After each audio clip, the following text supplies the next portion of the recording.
Parce que les films de Django, on dit Django libéré, en bon français. Mais la manière dont toi, Django a menti, je vous dis. Chez nous en Côte d'Ivoire, on dit, façon là, tu vas monter. Rentre dans les Écritures. Plus léger que l'aigle, plus fort que le lion.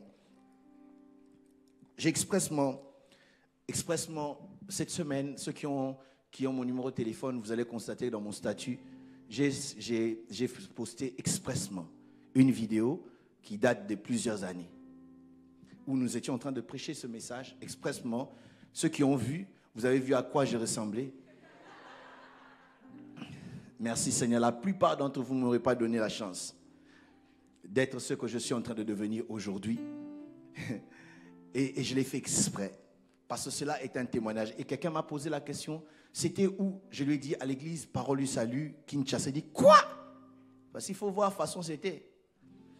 Ça n'a rien à voir avec aujourd'hui. Aujourd'hui, c'est bien bâti, avec 3000 places, avec ascenseur dedans, avec climatiseur. C'est très beau, une église vitrée de l'extérieur, mais ça n'avait rien à voir. Il y a 14 ans, c'était dans un hangar. Je parle de la vidéo pour ceux qui ont eu l'occasion de voir. Peut-être, ah oui, j'ai posté sur ma page Facebook. Vous pouvez aller revoir pour récupérer, parce que certainement sur le statut, c'est parti. Pourquoi? Pour annoncer un témoignage qui va venir dans la vie de quelqu'un qui est en ce lieu. Amen, amen. Amen, amen. Vous savez, dans la vie, il y a des gens, quand ils ne sont plus là, quand ils meurent, vous sentez qu'ils ont laissé un vide. Il y a des gens qui ont tellement été importants dans la vie des autres, que lorsque ces gens-là ne sont plus, vous sentez qu'il n'y a personne. Vous sentez qu'il y a un vide qui est resté. Il y a de l'autre côté, il y a d'autres personnes, leur présence ne dit rien. Leur présence, c'est comme s'ils sont en train d'encombrer. Leur présence, c'est comme s'ils sont en train de faire passer le temps. Ça vous est déjà arrivé de recevoir un invité à la maison, et à peine quelques minutes, dans votre cœur, vous dites, quand est-ce qu'il va partir? Même si gentils que nous sommes, et des fois hypocrites que nous sommes, nous ne le disons pas à haute voix, mais dans le cœur, on est en train de chercher à partir, et on commence à lui donner des codes. Et aujourd'hui, s'il n'y a pas de grève de train, aujourd'hui, c'est juste une manière de les chasser. Mais il y a d'autres personnes de l'autre côté, quand elles sont dans votre présence, vous oubliez l'heure, vous avez envie que ces personnes-là puissent rester. Lorsqu'elles vous disent qu'elles veulent partir, vous commencez à regretter. Pourquoi? Parce que ce sont des personnes qui ont été tellement importantes dans votre vie, qui étaient importantes dans votre environnement, qui peuvent être importantes dans une église, dans une famille, etc. Et quand elles ne sont pas là, ça fait mal, ça dérange. On a envie des gens qui puissent laisser, n'est-ce pas, quelque chose, une atmosphère, dégager quelque chose dans la vie des autres. Laissez-moi nous dire, le monde a besoin des gens qui, lorsqu'ils sont là, ils apportent un plus aux autres.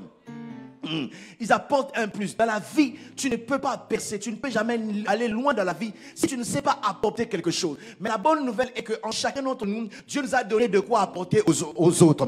Dieu nous a donné des choses maintenant, de quoi, n'est-ce pas, bénir la vie des autres, pour que la vie des autres puisse aller de l'avant, réussir. En fait, que nous soyons ces gens-là qui sont irremplaçables. Je ne sais pas qu'en est-il de toi, mais je réalise de jour en jour. Il y a quelqu'un comme moi, il n'y en a pas deux. Je ne sais pas qu'en est-il de toi. Voilà pourquoi je m'aime beaucoup. La Bible dit, aime ton prochain comme toi-même. Donc avant que je puisse t'aimer, moi-même je m'aime.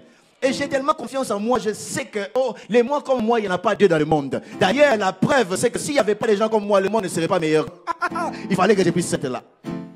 Et je suis sûr que Dieu a mis quelque chose en moi pour bénir, n'est-ce pas, les gens de mon temps. Et le même Dieu a mis des choses en chacun d'entre nous pour pouvoir être une bénédiction pour les uns et pour les autres. La valeur de la vie, ce n'est pas ce que tu as, mais la valeur de la vie, c'est ce que tu laisses quand tu n'es pas là.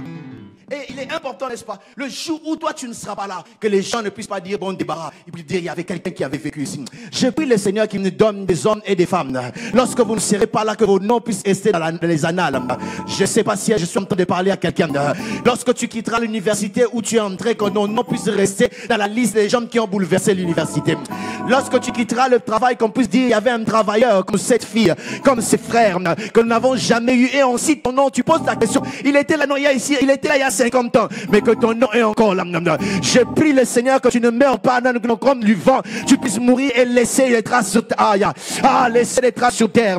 Lorsqu'un jour Dieu permettrait peut-être que tu puisses voyager pour aller dans notre pays, que tes traces se fassent remarquer dans cette église. Est-ce que je suis en train de parler à quelqu'un? Dans ta famille, que tu puisses laisser des traces. Dans ton école, tu laisses des traces. Dans ton département, tu laisses des traces.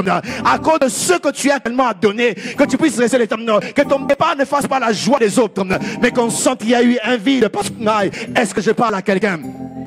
Et c'est le cas, pour revenir au texte, de ce texte que nous avons lu. Ce texte, n'est-ce pas, On est en train, n'est-ce pas, de nous parler d'un cantique qu'on appelle le cantique funèbre. Cantique funèbre, c'était les chansons qu'on chantait dans des deuils, à l'occasion de quelqu'un d'important qu'on perdait. Dans la culture juive, il y a ce qu'on appelle les cantiques de funèbre, ou un cantique, cantique de funèbre, si je peux rester là. Ou quand quelqu'un meurt, on vient, n'est-ce pas, dans son deuil, on commence à chanter et on chante ses mérites. On raconte tout ce qu'il a fait. Il n'y a pas que les Juifs, je connais, n'est-ce pas, les Juifs du pays duquel je viens, eux aussi ont cette culture. Lorsqu'il y a quelqu'un qui meurt, ils vont commencer, n'est-ce pas, à faire ce cantique. Vous verrez des griots, des gens qui viennent chanter. Pendant qu'ils sont en train de chanter, ils pleurent en chantant, annonçant par exemple les mérites. Ils peuvent dire ceci dans leur chambre. Ils disent, toi qui faisais les laits pour les enfants le matin, qui va commencer à faire les déjeuners pour tout le monde, tu es parti, oh, tu es parti, tu es parti, oh. Et on dit que des mérites. Mais si tu étais ce grand frère, cette grande soeur qui tapait tous les enfants, peut-être dans leur cœur, ils seraient en train de chanter, heureusement tu es parti, on n'aura plus de gifles le matin, parce que tu n'apportais pas quelque chose de bien, d'agréable, mais de mauvais. Mais je vous l'ai dit, ils étaient en train, n'est-ce pas, de pleurer, racontant les meilleures choses, n'est-ce pas, que ces deux personnes avaient fait. Qui étaient ces deux personnes? C'était le roi Saül et son fils Jonathan. Et David apprendra leur mort, comme quoi ils sont morts sur le champ de bataille. Et David, au lieu, n'est-ce pas, de se réjouir, il réalise la valeur de ces personnes-là, Saül et Jonathan, qui étaient des grands hommes. Un grand roi Saül, qui était le premier roi d'Israël, qui apportait aussi de victoires. Nous ne regardons pas les faiblesses, les bêtises qu'il a fait, mais si nous regardons, n'est-ce pas, les bonnes choses qu'il a fait, il y avait de quoi qu'on puisse chanter pour lui. Jonathan, n'en parlons pas. Si vous lisez dans 1 Samuel 14, il est arrivé à Jonathan de combattre lui seul avec son serviteur toute une armée, toute une garnison des Philistins. C'était des vaillants hommes, des gens importants qui étaient en train de mourir ou qui étaient morts. Et David compose, n'est-ce pas, ce cantique pour pleurer leur absence, pour regretter leur absence. Il dit, comment les héros sont-ils tombés? On ne peut pas parler de héros n'importe comment. Un héros, ce n'est pas quelqu'un à qui on adresse, ou bien plutôt on a envie de lui donner le nom de héros. Non. Un héros, c'est quelqu'un qui a fait des actes de bravoure. En hébreu, le terme utilisé pour dire héros, c'est Gibor. C'est le même terme qu'on utilise des fois pour Dieu dire El Gibor, le Dieu puissant. Et héros, n'est-ce pas, veut dire, n'est-ce pas, les hommes qui sont vaillants, qui ont fait des exploits, qui ont fait les choses que les autres n'ont pas pu faire, mais eux ont fait. J'aimerais nous dire, même en 2021, je vais vous citer le nom d'un héros que vous connaissez et je suis sûr que vous allez sourire. Je parle de Mamadou Gassam. Mamadou Gassam, c'est un héros. Parce que tout le monde est en train de voir un bébé qui est prêt à tomber. Ils ne font rien. Tout ce qu'ils font, ils filment. Ils disent, il va tomber, mais le héros est venu. Au lieu de filmer comme les autres, au lieu de regretter comme les autres, au lieu de parler comme les autres, le héros est en train d'action pour prendre les bébés. Aujourd'hui, le héros a changé de poste, de position de sans-papier à un Français naturalisé en quelques semaines. Pourquoi? Parce qu'un héros, c'est quelqu'un qui fait des actes de bravoure. Un héros, c'est quelqu'un qui fait des sommes, n'est-ce pas, qui fait que les gens puissent parler. Mais je bénis Dieu parce que dans cette salle, je suis en train de voir des héros qui vont faire des actes, qui vont faire que cela puisse être écrit dans les livres. Est-ce que je parle à quelqu'un en ce lieu? Je dis des héros qui vont faire des actes de bravoure, qui vont, n'est-ce pas, essomaquer, qui vont, n'est-ce pas, bénir les autres autour d'eux, parce qu'ils accomplissent quelque chose de bon. Alors il est en train de pleurer devant les héros. Il dit, mais comment les héros sont-ils tombés? Il est en train de regretter leur présence. Lorsque je regarde l'histoire nous a laissé des gens qui ont mené la révolution dans la vie, qui ont été importants, n'est-ce pas, au point que nous les étudions à l'école maternelle. Nous étudions à l'école ces genres de personnes. Je ne sais pas, je n'ai pas étudié dans l'éducation française, mais déjà de mon pays où j'étais, en contact avec les amis qui étaient dans l'école consulaire, l'école française, vous ne pouvez pas étudier là-bas sans connaître Jeanne d'Arc. Et si ici tu ne connais pas Jeanne d'Arc, viens, on va prier pour toi. Et on va utiliser tout, et les mains, et les pieds, l'huile de frein, l'huile de palme. Pour dire quoi? Je ne connais pas très bien l'histoire. Quand je suis venu, je vois, oh non, elle était... Bon, ça, ce n'est pas mon problème. Mais mon problème, c'est quelqu'un qui a marqué l'histoire de la France. On ne peut pas parler dans l'histoire sans citer les gens comme Charlemagne. Bien que les élèves n'aiment pas, parce que c'est au travers de lui, il paraît que l'école a commencé. Je connais une version de la Marseillaise, on disait, Charlemagne était... Je ne peux pas dire ce qu'ils ont dit. Bref. Il y a des gens, n'est-ce pas, qui sont entrés dans l'histoire. Et pour entrer dans l'histoire, bien aimé, on n'a pas besoin d'avoir 4 pieds. On n'a pas besoin d'avoir 8 yeux. On a besoin d'être humain seulement. Parce que les gens qui sont dans l'histoire sont les gens de la même nature que vous et moi. Les gens qui sont dans l'histoire autour de nous, même dans les églises contemporaines, les gens qui laissent des traces, évidemment, des traces positives. Oh, ce sont des gens qui sont des hommes de même nature comme toi. Des gens qui ont aussi des pulsions, qui ont aussi des passions, des jeunes comme toi. Mais ils laissent des traces. On regarde et dit non, celui-là, en tout cas, il m'édifie dans sa façon de faire. J'aimerais être ce genre de personne. Et David commence à pleurer. Il commence à pleurer. Comment les héros sont-ils tombés? Il commence à détailler. Il dit, l'huile a cessé de oindre leur bouclier. Lorsqu'on parle de oindre leur bouclier, en fait, les boucliers de ce temps, c'était des boucliers en cuir sur lesquels on devait induire d'huile pour que lorsque la flèche allait venir, la flèche puisse pouvoir glisser. Et là, parce qu'ils sont morts, le bouclier ne les sert plus à rien. Et il va plus loin. Il dit l'arc de Jonathan qui ne reculait derrière rien. En d'autres termes, quand Jonathan se lève pour aller en combat, il arrive. C'est pas Jonathan, ni Jonathan Dianda, ni n'importe quel Jonathan ici. Je parle de Jonathan, fils de Saül. Parce que j'ai vu les Jonathan être fiers. Bon. Alors je disais, l'arc de Jonathan ne reculait jamais. Et avec cet arc, il arrivait à prendre, n'est-ce pas, le devant et à remporter les batailles. Et il va descendre un peu plus bas et il dira, ils étaient chéris et dans leur vie, il dit, ils étaient plus légers que les aigles et plus forts que les lions. C'est là que nous commençons à prêcher maintenant. Plus léger que les aigles et plus fort que le lion. Moi, j'ai enlevé les S parce que ce message-là n'est pas un message de groupe, c'est un message individuel. J'appelle ça plus léger que l'aigle et plus fort que le lion. Il est en train de prendre, n'est-ce pas, pour imager ces deux personnes, deux caractères des animaux importants. Des animaux qui sont des animaux spéciaux à mon avis et qui sont des animaux particuliers. Pourquoi? Parce que Dieu lui-même se plaît à s'identifier à ces animaux. Vous verrez, n'est-ce pas, Dieu dit que je vous ai transporté comme un aigle sous ses ailes. Dieu s'identifie à un aigle. Et de l'autre côté, il dit, Jésus est le lion de la tribu de Juda. Donc Dieu s'identifie à un lion. Alors quand nous regardons Dieu prendre le temps de ne pas s'identifier à un pigeon, de ne pas s'identifier à un moineau, mais à un aigle, ça veut dire un aigle, il est spécial. Quand Dieu ne prend pas, n'est-ce pas, le temps de s'identifier à un chien ou à un chat ou même à je ne sais pas quoi, il s'identifie à un lion, ça veut dire que c'est un des animaux qui peuvent nous enseigner. Il dit, ils sont plus légers que l'aigle, plus forts que le lion. Lorsqu'on est en train de parler de l'aigle ici, l'aigle, dans notre version, on dit plus rapide que l'aigle. On parle en fait de la rapidité de l'aigle. L'aigle est un oiseau qui vole rapidement. Alors, il arrive même que l'aigle puisse atteindre une vitesse de 130 km à l'heure. Donc ça veut dire, si tu l'emmènes sur N104, il sera flashé par des radars. Parce que lui, il va à 130, alors là-bas c'est 90 ou bien 110. Il va plus loin. Je me pose la question, si, comment il s'appelle, Usain Bolt sera courir avec un aigle. Il a une grande vitesse. Mais pour que l'aigle puisse prendre cette vitesse-là, l'aigle doit coopérer avec quelque chose. L'aigle n'est pas comme les autres oiseaux pour voler, il doit flipper. Il doit frapper leurs... Vous avez compris. Comment? Flapping, c'est français. Battre. Vous voulez seulement que je dise battre? Ah non, j'ai dit flapping. C'est en anglais. Il flappe. L'aigle doit battre, comme vous avez dit, ses ailes. Non, les autres oiseaux doivent le faire. Mais lui, pour prendre, n'est-ce pas, le dessus, il attend le vent. Quand le vent est en train de souffler, c'est en ce moment que l'aigle se déploie. Écoutez, tu ne peux pas voir la beauté d'un aigle quand il n'est pas encore déployé. Voilà pourquoi la vie de beaucoup d'entre nous ici, tu ne peux pas voir la beauté de la vie de certaines personnes d'entre nous parce qu'ils ne se sont pas encore déployés. Ah. Non. J'ai envie de parler, est-ce que je peux parler?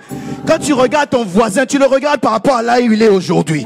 Tu le regardes parce que ses baskets, ce ne sont pas des baskets à la mode. Tu le regardes peut-être parce qu'il n'a pas encore le diplôme que toi tu as. Mais le problème, c'est que tu ne sais pas qu'elle est... Le problème, c'est question d'être déployé. C'est pas parce que je ne suis pas déployé que tu peux te moquer de moi. Tu peux me mépriser parce que tu n'as pas encore vu. Donne-moi le temps de pouvoir me déployer. C'est alors que tu peux voir ma beauté, tu peux voir ma magnificence et tu peux voir ma grandeur. Aide-moi, dis à ton voisin, tu n'as pas encore tout vu ce que tu es en train de voir de moi. Je suis assis à tes côtés, mais tu ne me connais pas très bien. Oh, j'étudie avec toi, je dors avec toi, je prie avec toi. Des fois, on se serre la main, mais tu ne sais pas. Peut-être tu serres la main de ton PDG. Peut-être tu serres la main, n'est-ce pas, d'un ministre en France ici. Peut-être tu serres la main d'un grand prédicateur qui va boucher le monde. Tu ne connais pas encore ton voisin. Donne le voisin seulement le temps d'être déployé. C'est alors que tu sauras qui il est. Et est-ce que je suis en train de parler? Je disais, est-ce que tu es en train de parler? Un ami à moi disait toujours quand on grandissait, il dit, si tu viens chez moi le matin et tu me vois en pyjama, cela ne veut pas dire que je n'ai pas de vêtements. C'est toi qui n'as pas encore vu. Je disais, tu n'as pas encore vu. Aide-moi, dis à ton voisin, tu n'as pas encore vu. Chante de voisin, dit tu n'as pas encore vu. Tu n'as pas encore vu les grandes entreprises que j'aurai. Dis à ton voisin, tu n'as pas encore vu. Tu n'as pas encore vu la grandeur de mon ministère. Dis tu n'as pas encore vu. Tu n'as pas encore vu que les diplômes que j'aurai dans la vie. Tu n'as pas encore vu. Tu n'as pas encore vu les maisons que je vais construire. Tu n'as pas encore vu. Tu n'as pas encore vu mes films que je vais tourner. Car tu n'as pas encore vu. Tu n'as pas encore vu les couples que je vais amener pour faire la fierté de notre tu n'as pas encore vu. Aide-moi, dis à ton voisin, tu n'as pas encore vu. Dis-le lui bien, tu n'as pas encore vu. Ce n'est pas parce qu'aujourd'hui je ne bouge pas que je ne suis rien. Ce n'est pas parce que je suis sur le banc des réserves que je suis un faux joueur. Peut-être le but qui va donner la victoire au match à attends seulement que je puisse entrer sur le stade, sur le terrain, et tu verras. Aide-moi, dis à ton voisin, tu n'as pas encore vu. Tu risques de rater un bon mari parce que tu n'as pas encore vu ce qu'il est à l'intérieur. Tu risques de rater une bonne femme parce que tu n'as pas encore vu ce qu'il est réellement à l'intérieur. Donne-nous le temps seulement de nous déployer et tu verras ce que nous sommes. Je suis béni, en train de bénir le Seigneur parce que ce que je suis en train de voir ici, je disais ce que je suis en train de voir ici. Dépose-moi la question, puis qu'est-ce que tu vois? Je suis en train de voir une armée des aigles qui est en train de monter. Je suis en train de voir une jeunesse qui est en train de se stabiliser. Si tu es d'accord, lève ta main, dis Alléluia. Alléluia. Ah, parce qu'on n'a pas encore vu. Parce qu'on n'a pas encore vu. C'est ce qui est malheureux. Les gens, n'est-ce pas, peuvent te négliger parce qu'ils n'ont pas encore tout vu. Malheureusement, il y a des gens qui aiment tout ce qui est tout est accompli. Dieu n'est pas, il est le Dieu qui a tout accompli, mais il ne commence pas par tout accomplir. Même Jésus, avant de dire tout est accompli, il est né comme un bébé. Toi, tu veux mépriser les bébés, tu ne sais pas, c'est le sauveur de l'humanité. My God, my God, my God. Écoutez, est-ce que je peux donner un conseil à mes sœurs? Je peux donner un conseil à mes sœurs. Les sœurs, dites amen et que j'avance. Quand un frère vient, si tu veux dire non, dis non calmement et ferme ta bouche, reste calme. N'insulte pas, ne minimise pas, parce que demain, ça peut être lui le président du pays. Oh!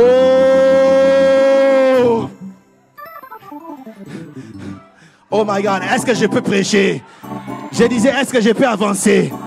Ah oui. Oh, un aigle doit se déployer. Le problème, c'est que la plupart des personnes, au lieu de chercher à se déployer, ils se laissent employer. Oh, Dieu ne t'a pas créé pour être employé, mais Dieu veut que tu puisses te déployer. Est-ce que je parle? Ah! Oh, quand tu es employé, on te pousse à faire certaines choses. Mais quand on te déploie, ça veut dire ce qui est en toi, Dieu permet que tu puisses le faire sortir. Parce que Dieu a créé chacun de nous avec des potentiels. Je suis en train de voir quelqu'un. Dis-moi qu'est-ce que tu es en train de voir. Je vois des grandes entreprises qui sont dans les ventres de quelqu'un. Je disais, je vois des grands ministères qui sont dans quelqu'un. Mais donnez-nous le temps de nous déployer. Et beaucoup sont des gens qui se laissent employer par le diable. Le diable veut t'employer, t'utiliser pour pouvoir faire ce qu'il a envie de faire. Il y a des gens que le diable emploie dans les péchés. Dans les péchés. Frère, sœur, tu es à l'église et tu crois que tous les garçons sont derrière toi et toi tu es... Si tous les garçons de l'église sont derrière toi, tu es maudit. Ce n'est pas une bénédiction. Dieu ne nous a jamais promis, n'est-ce pas, les mariages, la polygamie. Tu es frère à ton âge déjà, tu n'as que 22 ans, tu es polyfiance.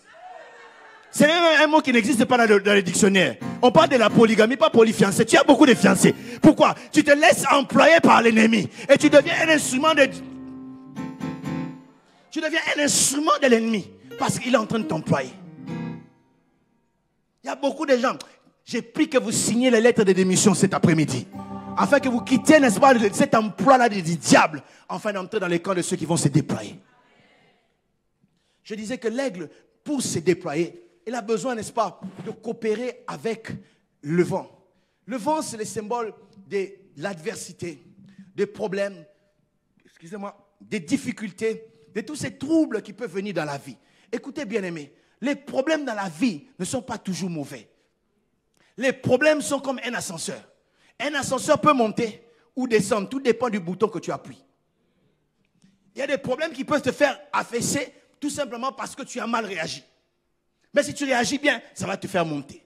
La différence qu'il y a entre un héros et un lâche. Quelqu'un, je me souviens, un film, ça fait des années, de Mike Tyson. Alors, son entraîneur avait l'habitude de dire, quelle est la différence qu'il y a entre un lâche et un héros? Et lui-même, il répond, il dit, il n'y a pas de différence, les deux ont peur. Sauf que le héros, malgré la peur, il avance. Et le lâche, avec la peur, il recule. C'est le même défi, c'est le même problème qui fait propulser l'autre et qui casse l'autre. Un aigle est celui, lorsqu'il est en train de voir, n'est-ce pas, le vent, c'est dans ce moment-là, il se lance dans le vent pour que le vent puisse le propulser. Pour qu'il puisse commencer à se déployer et prendre la vitesse. La Bible nous raconte l'histoire d'un jeune homme qu'on appelle David. Dites après moi David. La première fois qu'on cite son nom, je voulais dire, dans le livre de 1 Samuel, c'était dans 1 Samuel 16. Dieu va dire au prophète Samuel, il dit, arrête de pleurer, car va prendre ta corne d'huile, remplis ta corne d'huile et va dans la maison de Isaïe ou bien de Jessé, car là, j'ai vu un roi. Dans ce pays-là, il n'y avait qu'un seul roi, qui s'appelait Saül. Dieu appelle l'autre là roi. Ah, mais comment ça? Il n'a jamais été élu, il n'a jamais succédé qui que ce soit, mais Dieu l'appelle roi. Est-ce que tu sais que Dieu ne te voit pas par rapport à ce qui tu es aujourd'hui? Voilà pourquoi je plains tous ceux qui ne te voient pas très bien. Je disais, je plains tous ceux qui n'ont pas les regards de Dieu sur ta vie. La Bible dit, je connais les projets que j'ai formés sur toi. Il n'a jamais dit, nous connaissons les projets que nous avons formés sur toi. Parce qu'il est seul à avoir connu. Deuxièmement, il dit, va dans la maison de Jessé ou bien d'Isaïe. Bon, pendant qu'il est en train de dire, va dans la maison, David n'était pas dans la maison, il était dans la forêt. Est-ce que Dieu ne savait pas? Écoute, Dieu sait l'emplacement de ta montée. Et la Bible dit, j'aime son anglais, il dit, go to Jesse's house because I have provided myself a king. J'ai traduit littéralement.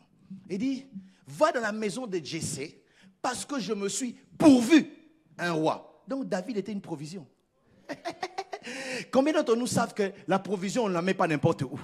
Quand on va faire des courses, les provisions, on les garde quelque part. Parce qu'on sait à quel moment on va utiliser cela. Il y a des gens dans la vie, tu pleures, tu regrettes, tu as comme l'impression, n'est-ce pas, que personne ne te regarde, mais tu ne sais pas que tu es une provision. Tu regardes les autres avancer et tu crois que ta vie ne va pas avancer. Tu ne sais pas que tu es une provision. Aide-moi à dire à ton voisin provision. Une provision, on la réserve, on la garde. La Bible nous parle de l'histoire d'une ânesse ou d'un ânon. Je ne sais pas si vous connaissez l'histoire. Jésus dit, allez, n'est-ce pas, dans le crossroad, comme on appelle ça, dans un carrefour, où vous allez trouver un ânon sur lequel personne n'est jamais monté. Bon, entre-temps, la destinée des âneaux ou des ânesses, c'était de transporter des choses. Quand tu transportes, n'est-ce pas, je ne sais pas, ça peut être des bois. J'imaginais les ânesses et les ânons de ce temps-là en train de transporter quelque chose.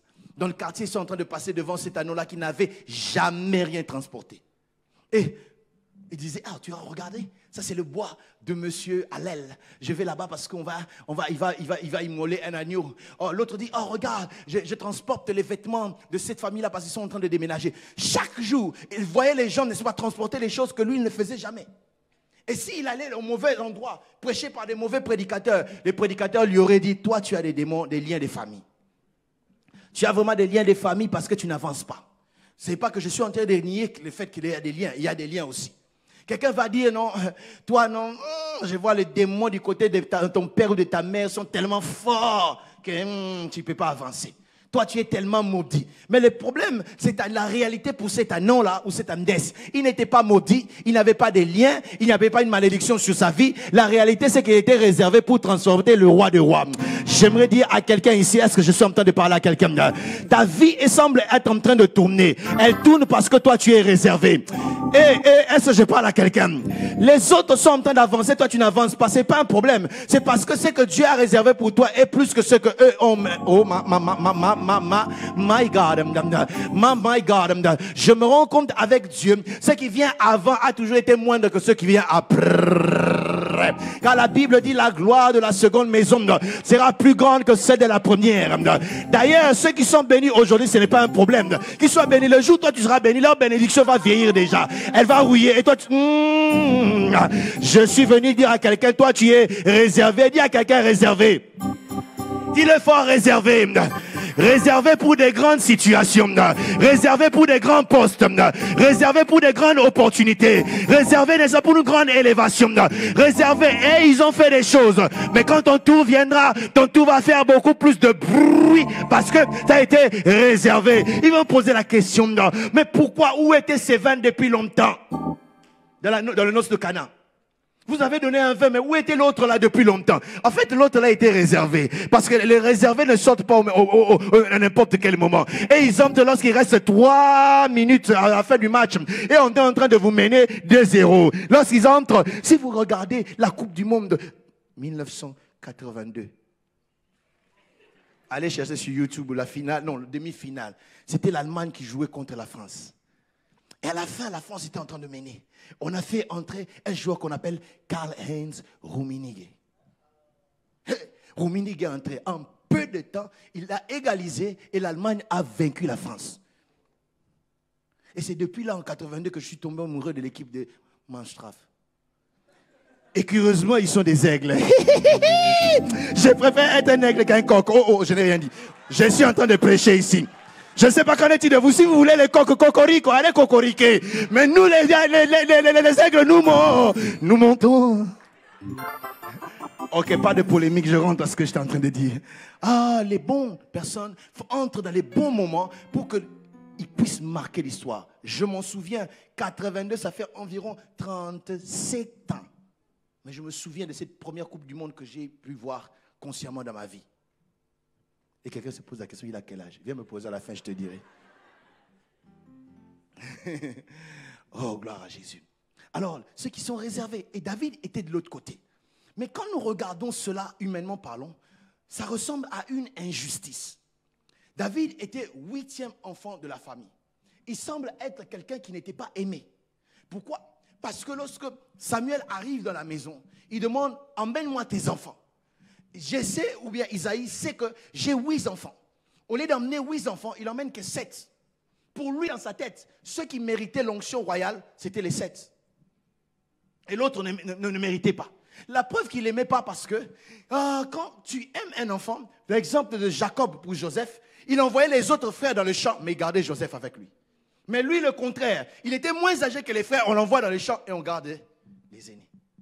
Deuxièmement, ça semblait être une injustice parce que certainement on ne l'aimait pas. Et on raconte, certains commentateurs disent qu'il serait un enfant né hors mariage. Et un enfant hors mariage ne devait pas être là pour embrouiller l'héritage. La preuve, lorsque Jephthé grandissait, ses frères ont dit que tu ne peux pas hériter avec nous. Et ils ont chassé Jephthé. Et de la même manière, on le mettait là parce qu'il n'avait pas droit à l'amour. Il n'avait pas droit à l'héritage. Les hommes l'avaient rejeté. Mais Dieu, par exemple, l'avait recueilli. My God. Laisse-moi te dire, peut-être tu ne remplis pas les critères des hommes. Je parle à quelqu'un ici. Ceci n'appartient peut-être pas à tout le monde. Peut-être que tu ne remplis pas les critères des hommes. Mais laisse-moi te dire, dans les critères de Dieu, c'est toi la personne qui l'a choisi. Car la Bible dit que la pierre qu'ont rejetée les bâtisseurs est devenue la principale de l'homme.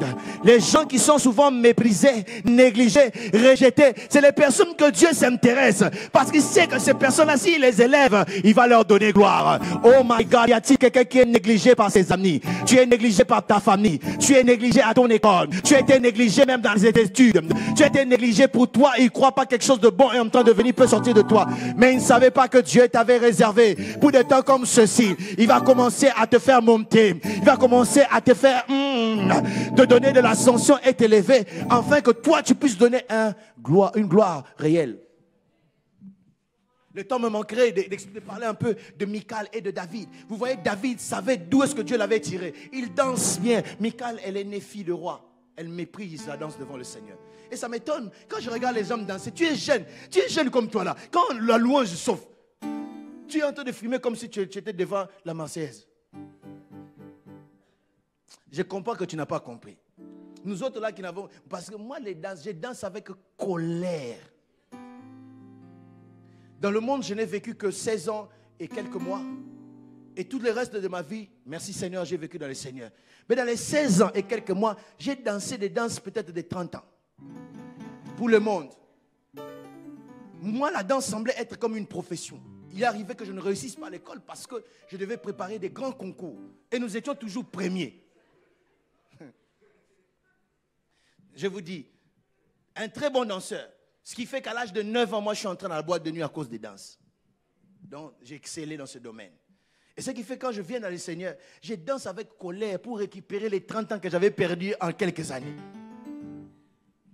Et ça m'étonne de voir certaines personnes, quand il faut louer le Seigneur, tu frimes. Tu frimes quoi? La manière dont tu frimes, c'est comme s'il y a une Bentley qui t'attend. Oh, tu es venu en RRD. Et tu n'as même pas de ticket. Et tu frimes encore. Ça énerve ce genre de choses, hein? Ça énerve. Tu n'as même pas de ticket ni de Navigo. Tu es venu ici, tu as fraudé. Et tu frimes pour danser pour le Seigneur. Oh, tu n'as rien. Le souffle de vie, c'est lui qui t'a donné. Laisse-nous danser pour Jésus. Voilà pourquoi s'il faut acclamer, nous acclamons. S'il faut crier, nous crions. Parce que nous savons d'où est-ce qu'il nous a pris. Nous dansons. Ah, power. Hey. Power. Hey. Hey. Power. Hey. Power. Power. Power. Tu ne danses pas, tu ne chantes pas. Nous savons, il nous a pris. Nous dansons pour Jésus. Nous chantons pour Jésus. Nous crions pour Jésus. Nous chantons pour Jésus. Nous chantons pour Jésus.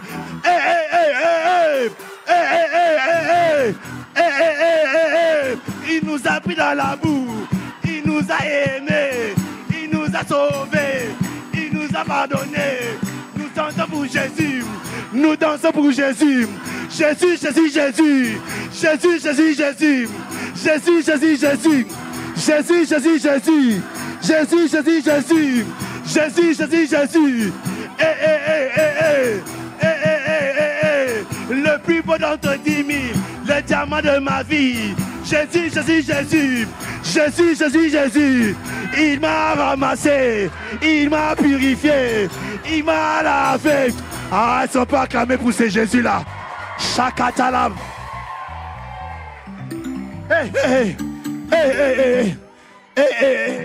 Les rejetés savent où est-ce qu'on les a pris. Et eux, ils donnent gloire mieux que n'importe qui.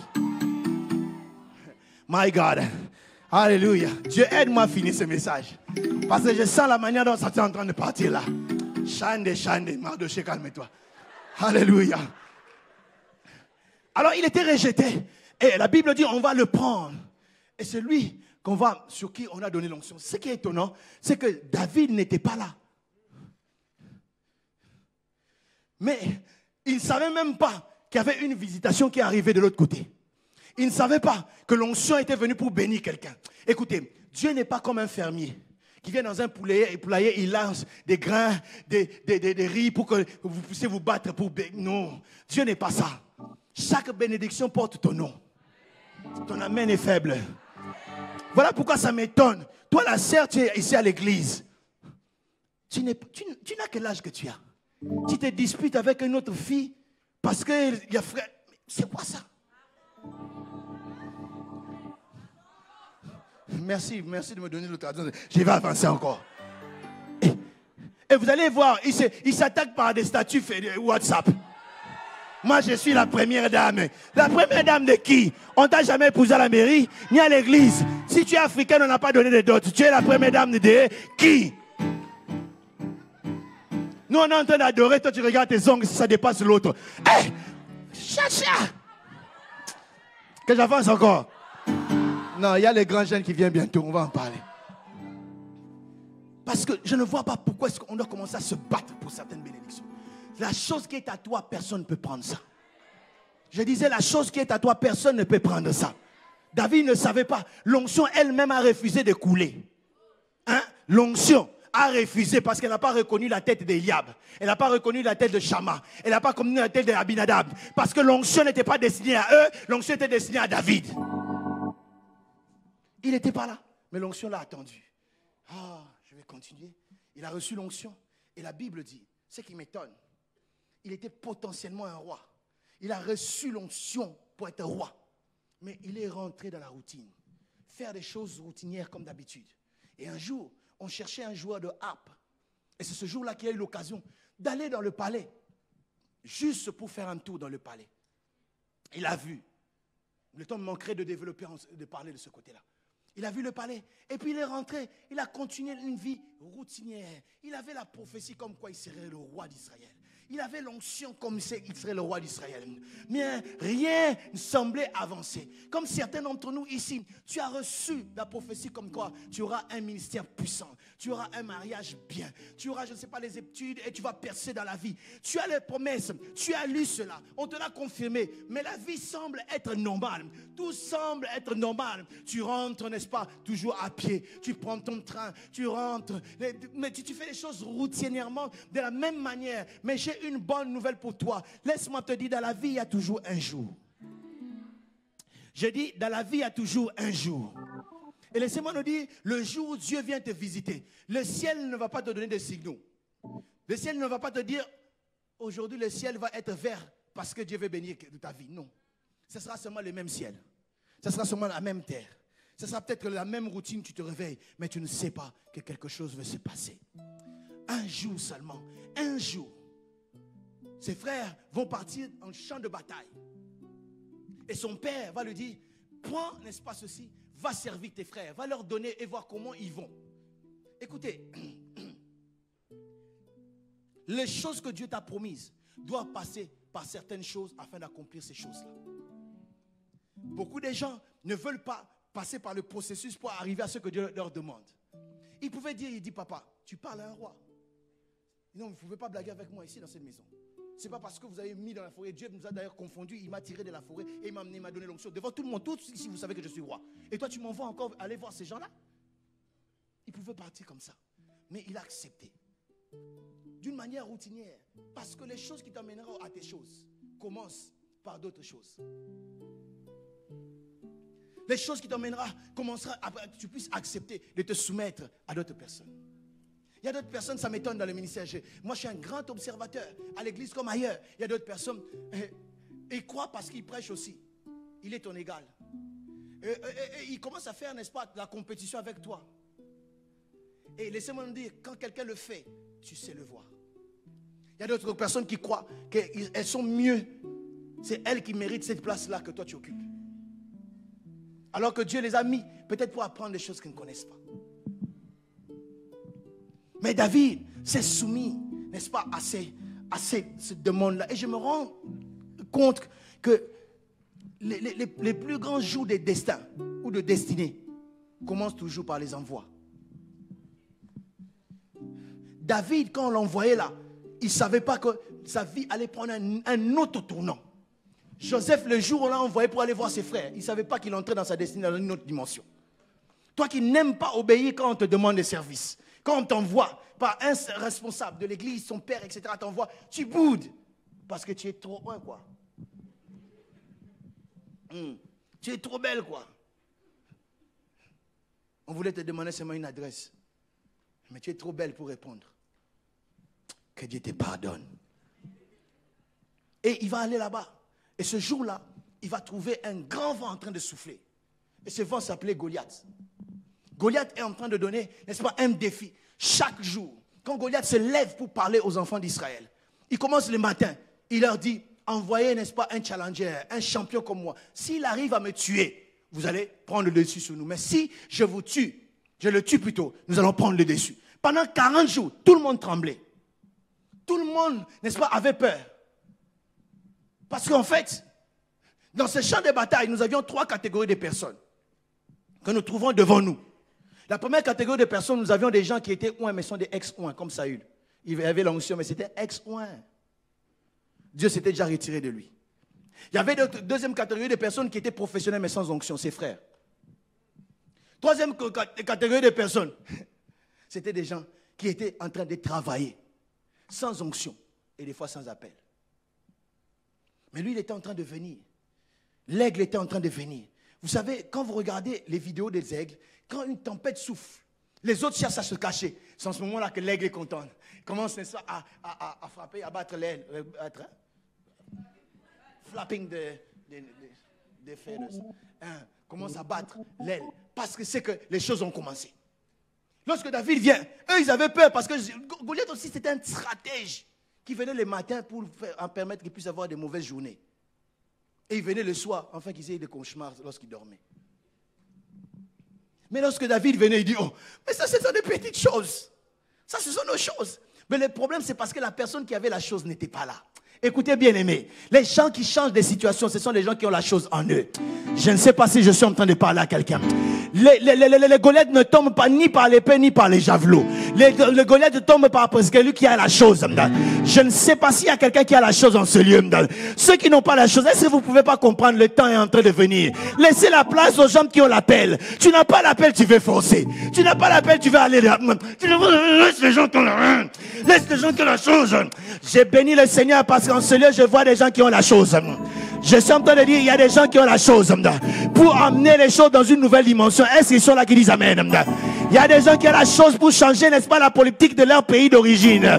Il y a des gens qui auront de grandes affaires. Il y a la chose pour donner des emplois à beaucoup d'autres personnes. Aide-moi à dire à ton voisin, j'ai la chose. Chante de voisin, dis j'ai la chose. J'ai la chose pour changer, n'est-ce pas, la vie de ma communauté. Dis bien j'ai la chose. Mais est-ce que je suis en train de parler à un jeune qui est ici? J'ai la chose pour voir le Satan déménager, n'est-ce pas, d'épiner sous ses nards. J'ai la chose pour voir, n'est-ce pas, le diable arrêter d'agir par la drogue, par le sexe et détruire les gens dans mon école, dans mon quartier. J'ai la chose. Oh, tout traîner 40 jours durant parce que la personne qui avait la chose n'était pas encore là. Car c'est lorsque David est en train de voir. Eux, ils voient la mort, mais David voit son élévation. Et il voit la défaite, mais David voit son ascension. Et il voit comment est-ce qu'ils seront écartés, mais David voit comment est-ce qu'il sera élevé. Je suis venu dire à quelqu'un, qui a la chose, quelqu'un qui est de la race des aigles.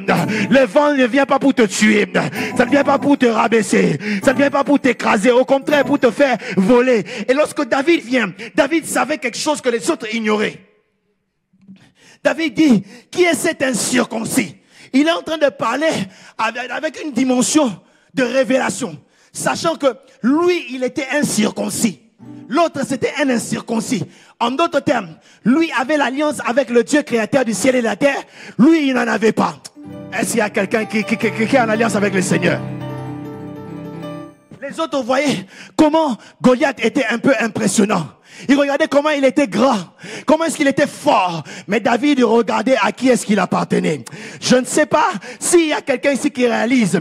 Tu n'appartiens pas à n'importe quel. Tu appartiens à un royaume, pas un royaume terrestre, royaume du ciel. Tu es à quelqu'un qui s'appelait un Dieu. Il n'est pas un président ni un roi comme les autres rois. Lui, il est le roi des rois. Il est le Seigneur des seigneurs. Est-ce que tu sais à qui est-ce que tu appartiens? Tu es un enfant de Dieu sauvé par grâce au moyen de la foi. Ton Père, c'est celui qui a créé le ciel et la terre. C'est celui que la Bible appelle El Elyon. C'est celui que la Bible appelle El Gibor. C'est ce que la Bible appelle tout puissant. C'est ce que la Bible appelle Sabaoth. Celui qui est le bon berger. Celui qui est le Dieu puissant. C'est le Dieu grandiose. Le Dieu qui peut tout. Celui qui dans sa parole a dit, je suis l'Éternel. Y a-t-il quelque chose de trop difficile pour moi? Les Goliaths ne le font pas peur. C'est celui qui, David lui-même un jour a dit, l'Éternel est mon berger, je ne manquerai de rien. C'est celui qui a appelé l'étoile brillante du matin, le lit de la vallée. C'est celui qui a appelé le chemin, la vérité et la vie. C'est celui qui a appelé le pain de vie. C'est celui qui est le créateur par lui-même. Il n'a pas eu besoin de réaction pour être Dieu. Il n'a pas eu besoin d'être posé sa candidature pour devenir Dieu. Il est Dieu depuis le commencement. Avant lui, il n'y a pas de avant. Après lui, il n'y a pas d'après. Il est celui que la Bible appelle l'alpha et l'oméga. Il est celui que la Bible appelle le commencement et la fin. La Bible l'appelle le premier et le dernier. Vous savez quoi? Moi, je l'appelle les A et les Z. Est-ce que tu peux dire après moi A et Z? Parce qu'il a un nom dans chaque lettre de l'alphabet. Il est A comme Amen. B comme bien-aimé. Il est C comme Christ. Il est D comme Dieu. Il est E comme Emmanuel. Il est F comme fidèle.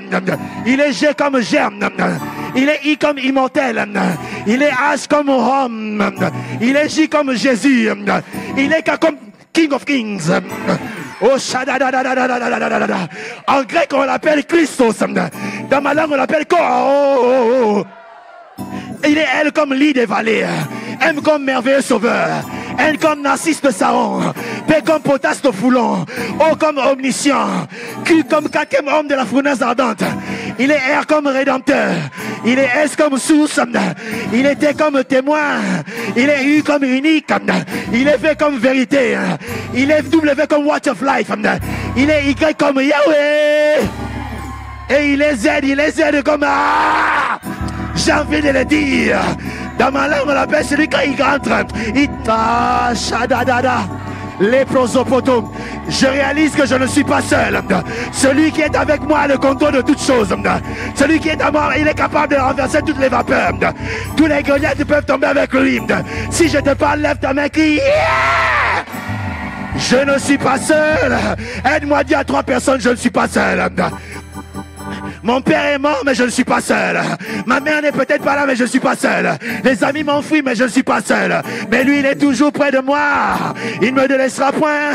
Il ne m'abandonnera point. Quand il est avec moi, la Bible me dit, avec Dieu, avec Dieu, nous ferons des exploits. Et il écrasera nos Goliaths. Y a-t-il quelqu'un qui a un Goliath dans sa vie? Mais je me dis, ton Goliath doit savoir, tu n'es pas seul. Je dis, tu n'es pas seul. Tu es avec Dieu.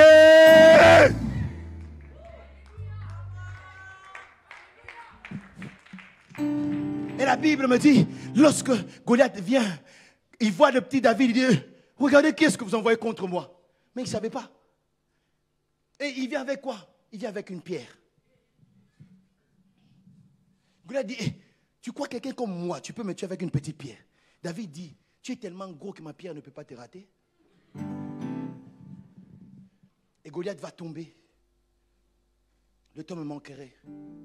Parce que la pierre n'a jamais tué Goliath. Je vais y revenir dans une autre prédication, je passe. Oui.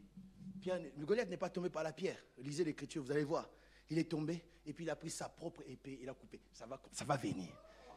Cette année, je sens que j'ai beaucoup de choses à liguer, à libérer. Les prophétiques ont compris. Alors, Chandé. Alors, Goliath est tombé. Et lorsque Goliath est tombé, on a commencé à célébrer David. Depuis que sa vie avait commencé, David n'avait jamais vu une chorale chanter pour lui. L'envol de sa vie avait commencé. Il y a des gens ici, tu n'as jamais eu de félicitations, mais prépare-toi. Non, j'ai dit prépare-toi. Tu auras des lettres de félicitations, pas seulement de papa et maman, pas seulement de tes frères et sœurs, des gens qui ne te connaissent pas. Ils vont te donner des cartes pour te féliciter. Ils vont entrer dans ta page Facebook pour te féliciter. Parce que le temps de l'envol est en train de venir. Si je parle à quelqu'un, je dis, hey, oh my God, à chaque fois que tu fais tomber Goliath, Goliath n'est pas un véritable ennemi. Goliath est un tremplin pour la destinée. Mais vous allez vous rendre compte que Goliath n'était pas le véritable ennemi de David. Parce que Goliath est tombé facilement. Tout ce que tu tues facilement n'est pas ton véritable ennemi. Le véritable ennemi de David, c'était Saül. Lorsque il a vaincu Goliath, maintenant il est entré dans une autre dimension de combat, où il devait combattre quelqu'un qui ne pouvait pas toucher. Quelqu'un qui n'avait pas le pouvoir de tuer. Quelqu'un qui n'avait pas le pouvoir de renverser. Seul Dieu pouvait tuer Saül. Il arrive dans la vie. Tu te retrouves dans les chars des tempêtes, des problèmes que toi-même, tu sais que tu n'as pas la force de le faire. Certains, ça peut être un péché. Tu n'as pas la force de sortir de ce péché-là. Et j'ai envie toujours, je me dis, Seigneur, aide-moi à chaque fois que je prêche, même si ce jour-là, il n'y avait pas de péché, que je fasse quand même un virage, parler des péchés. Parce que nous traversons beaucoup d'entre nous des défis. Ces gens défient dans les péchés et surtout dans les secrets. Voilà pourquoi moi je suis plus intimidé par tes alléluia, alléluia, rakakakaka, honda, sabasaki. Ça ne m'intimide pas. Parce que Dieu connaît nos secrets. Il y a des gens qui ont des défis sérieux dans leurs secrets, qui ne peuvent vaincre d'eux-mêmes. Tout ce que tu tues facilement n'est pas ton véritable ennemi. Il a tué Goliath, mais Saül était là. Et Saül était son pire cauchemar. Saül était là pour chercher à le tuer. Un jour, de sa propre bouche, David a dit, je crois qu'un jour je mourrai entre les mains de Saül. Parce que c'était tellement dur et difficile. Il commençait à avoir difficile à voir la sortie de ce problème-là. Je ne sais pas si je parle à quelqu'un. Si tu arrives d'entrer dans ce genre de tempête, des fois tu as essayé plus d'une fois, tu n'as pas pu. Tu as cherché et tu n'as pas pu. Tu as voulu avancer, mais c'était trop dur. Ça t'a toujours amené vers le bas. Ça peut être la moquerie des gens. Ça peut être les autres, ce qu'ils disent. Ça peut être un péché particulier. Ça peut être un défi que tu n'arrives jamais à avoir. Et David a souffert pendant des années. Il lui fallait un seul jour pour renverser Goliath. Un seul jour pour qu'il reçoive l'onction. Mais il fallait des années pour qu'il puisse retrouver son trône.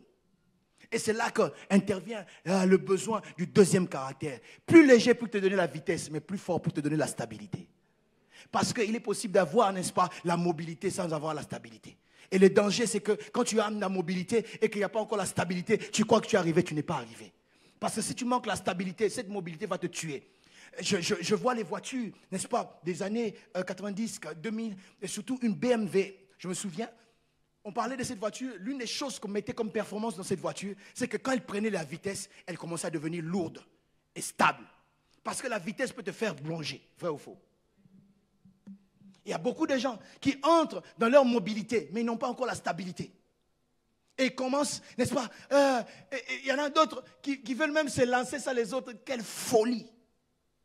D'autres qui peuvent faire les choses comme ils veulent. Quelle folie! Tu as la mobilité, mais tu manques la stabilité. Écoutez, ce n'est pas parce que tu commences à entrer dans une certaine dimension que tu peux tout te permettre. Ce n'est pas parce que tu commences à devenir femme que tu dois te marier. Il y a d'autres qui ne sont pas matures, qui sont encore des bébés. Reste à la maison, prendre le tété, biberon et puis tu attends. Oui. Il y en a qui sont encore des bébés. Il y a des filles ici parmi nous, si on l'amenait chez les chefs, je ne sais pas quoi, l'émission là, les chefs, comment on appelle ça? Quoi? Comment? C'est que vous avez dit, le master chef. On te demande de faire un plat, tout ce que tu sais, c'est bouillir l'eau chaude. Et tu veux te marier. Hein? Et tu veux te marier comme ça. Ce n'est pas parce que tu es devenue femme que tu dois te marier directement. Moi-même, je dis amen à cela. Les grands jeunes sont en train de venir. Ce n'est pas parce que tu parles bien, on t'acclame, tu prêches bien, que directement tu as eu la stabilité. Les gens chantent pour David. Il a tué ses 10 000. Oh, Saül, c'est 1000. Mais il ne savait pas que la véritable guerre commençait. Et c'est là qu'il fallait avoir le caractère du lion. Et l'un des caractères de lion, c'est l'attitude que le lion a. Le lion est très courageux. L'autre, c'est la vitesse. L'autre, c'est la force du courage qui fait que le lion avance. Je vais vous démontrer cela. Dites-moi un peu. On me dit que le lion est le roi des animaux. Qui l'a voté roi? Ou il a hérité ça de quoi? Parce que le lion, ce n'est pas l'animal le plus grand du monde. La girafe est bien plus grande que le lion. Vrai ou faux? Oh, zoologie, vrai ou faux? Si vous avez étudié ça en classe, vrai ou faux? Bon, le lion, ce n'est pas l'animal qui a plus de poids que tous les animaux. Le rhinocéros pèse plus que le lion, vrai ou faux? Le lion, ce n'est pas l'animal le plus grand, le plus gros plutôt. Parce que l'éléphant est bien plus gros que le lion. Le serpent est bien plus long que le lion, vrai ou faux? Mais qui a fait que le lion puisse devenir roi? Moi, je dirais courage. Dites un peu ma courage. Parce que le lion ne réagit pas comme les autres animaux. Quand un lion rencontre un éléphant, dans la tête du lion, c'est directement, ça c'est mon petit déjeuner. Mais l'éléphant dit, c'est quelqu'un qui tue. Il a le courage et l'assurance. La Bible dit, le juste a l'assurance d'un jeune lion. Les choses qui font que nous puissions, n'est-ce pas, entrer dans toucher notre destinée, y rester et vivre et continuer à monter. C'est être, n'est-ce pas, léger comme un aigle, mais aussi fort, avoir la stabilité, le courage du lion. Écoutez, le courage de la vie, c'est très important. L'attitude à la vie, c'est très important. Il y a des gens qui vivent de l'attitude défaitiste. Il y a même des frères ici. La sœur t'a rejeté. Ce n'est pas parce que tu es vilain. Ce n'est pas parce que tu n'es pas intelligent. Mais tu viens faire la cour en tremblant. Tu vas, ma sœur. Oh! Les sœurs n'aiment pas comme ça. Viens, parle-lui bien. Mets un peu les versets bibliques à côté. Il dit, comment tu t'appelles? Ah ben, je te vois, tu es jolie. Ok. Ah ben, c'est vrai ça. Ah ben, j'aimerais bien voir comment tu... Oh! Tu parles avec assurance. Et des fois, tu n'as pas d'argent, mais l'assurance vaut mieux même le compte dans la banque. Les grands jeunes, rendez-vous bientôt. Beaucoup de gens ratent parce que tu n'as pas d'assurance.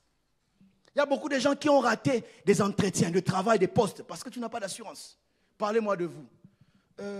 Moi, j'ai grandi à Grigny. Et puis chez nous, il y avait beaucoup de bandits. Des fois, quand tu as posé ces questions-là? Qui t'a posé cette question-là? Quand on parle de toi en bien. Il dit non, oui, moi j'aime les voyages. Même si tu as voyagé, tu as quitté Grigny juste pour aller seulement à Mélin. C'est un voyage. Ah oui, je voyage beaucoup dans la journée, je peux prendre le train et puis je pars. Et c'est un train que tu as pris pour quitter Grigny pour Mélin. Vrai ou faux? Est-ce que tu as menti? Non. Tu dis non, oui, j'aime beaucoup voyager, j'aime beaucoup la culture. Et puis bon, dans la culture, tu parles avec assurance. Beaucoup de gens ratent des choses parce qu'ils n'ont pas l'assurance. Parce qu'ils n'ont pas le courage.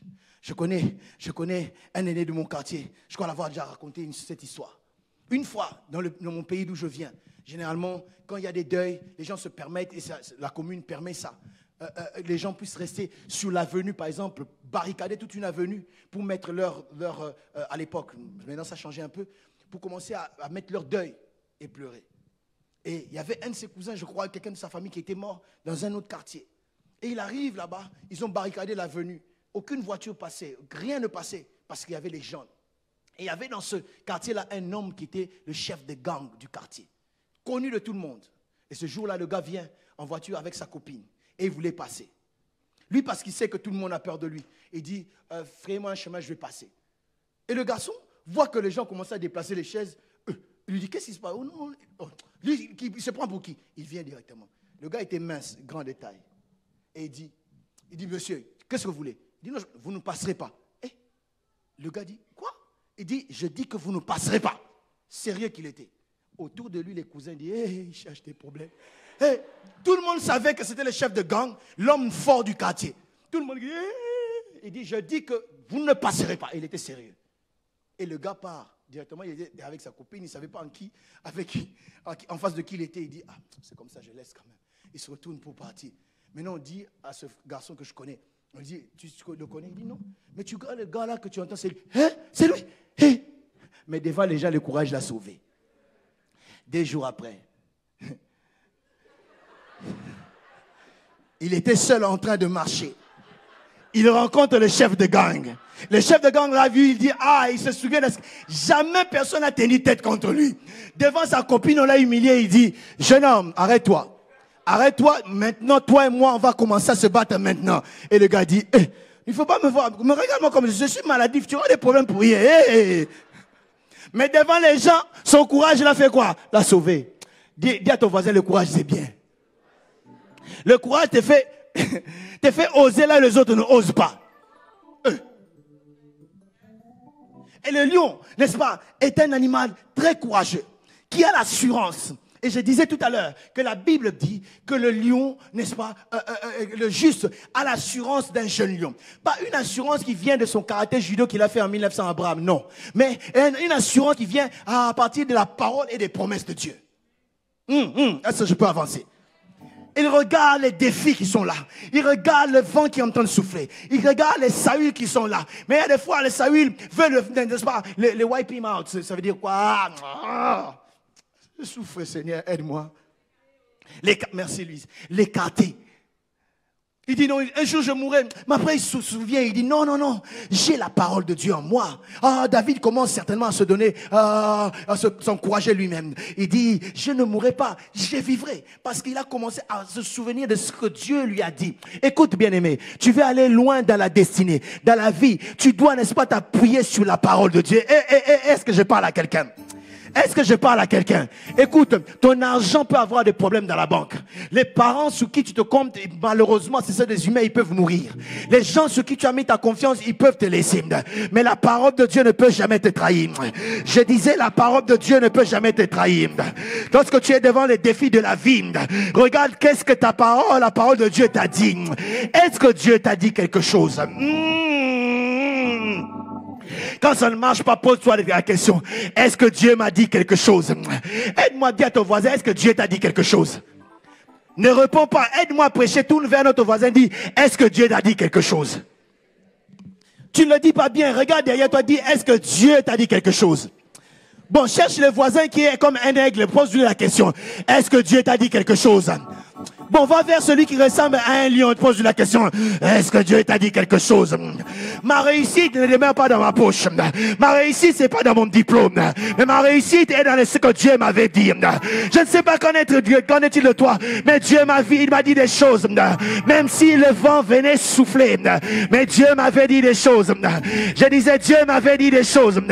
Voilà pourquoi je peux déclarer comme David. Dieu m'avait dit, je ne mourrai pas, mais je vivrai. Dieu m'avait dit, je serai la tête et non la queue. Dieu m'avait dit, ils feront la guerre avec moi, mais ils ne me vaincront jamais. Dieu m'avait dit, toute arme forgée contre moi sera sans effet. Dieu m'avait dit, j'ai dit Dieu m'avait dit, 1000 tombent à mon côté, 10 000 à ma droite, je ne serai pas atteint. Dieu m'avait dit, ceux-ci se confient sur leur charme, ceux-là sur leurs chevaux. Nous nous confions à l'Éternel. Et ils fléchissent et ils tombent. Mais nous nous tenons parce que Dieu m'avait dit. Je suis venu dire à quelqu'un, si tu veux prendre l'envol, souviens-toi de la parole de Dieu. What God did tell you? Qu'est-ce que Dieu t'a dit? À moi il a dit il va m'élever. À moi il m'a dit que je veux percer. À moi il m'a dit que je vais arriver là-bas. Aide-moi, lève-toi, trouve-toi, personne me dit qu'est-ce que Dieu t'a dit. Lève-toi là où tu es. Lève-toi bien, dire qu'est-ce que Dieu t'a dit. Si tu n'as rien dit, tu peux prendre une promesse dans cette prédication. Oh, pose-lui la question bien. Qu'est-ce que Dieu a dit pour tes études? Qu'est-ce que Dieu a dit pour ton futur? Qu'est-ce que Dieu a dit pour ton mariage? Pour moi, Dieu a dit, je réussirai. Pour moi, Dieu m'a dit, je suis l'Éternel. Il y a quelque chose de trop difficile pour moi. Rien n'est impossible à Dieu. Dieu m'avait dit, ça réussira. Dieu m'avait dit, il accomplira. C'est comme ça que tu es fatigué. Mais moi, je ne suis pas fatigué avec Dieu m'avait dit. Dieu m'avait dit, il va sauver au travers de moi. Dieu m'avait dit, voici les miracles qui accompagneront ceux qui ont cru. À mon nom, ils imposeraient les morts malades. Ils chasseront les démons. Dieu m'avait dit, je disais, Dieu m'avait dit, allez par tout le monde. J'ai pas besoin de la permission du bourgmestre. J'ai pas besoin de la permission de monsieur le maire. Mais Dieu m'avait dit, allez par tout le monde. Ce qui veut dire dans toutes les villes, allez à Melun, allez à Épinay, allez à Évry, allez à Nanterre, allez à Villeneuve-Saint-Georges, allez à Paris, faites de toutes les nations les disciples. Je ne sais pas, c'est comme dans votre Bible. Dans ma Bible, elle dit toutes les nations. Ce qui veut dire les Africains, les Européens, les Antillais, les Américains, les Européens de l'Est. Dieu m'avait dit, nous sommes une maison de rafraîchissement. Dieu m'avait dit, il va restaurer les vies. Dieu m'avait dit, il va guérir les malades. Les morts ressusciteront. Les lépreux seront purifiés. Les démons seront chassés. Dieu m'avait dit, il va commencer à changer les choses. Et je disais, Dieu m'avait dit qu'il n'est pas un homme pour mentir, ni un fils d'homme pour se repentir. Ce qu'il a dit est vrai. Lui-même, il s'appelle le oui et l'amen. Sa parole est vraie. Il n'est pas un homme pour mentir, ni un fils d'homme pour se repentir. Il a dit dans sa parole que tout soit trouvé pour menteur, que Dieu seul soit trouvé pour vrai. Ce que Dieu avait dit compte plus que tout.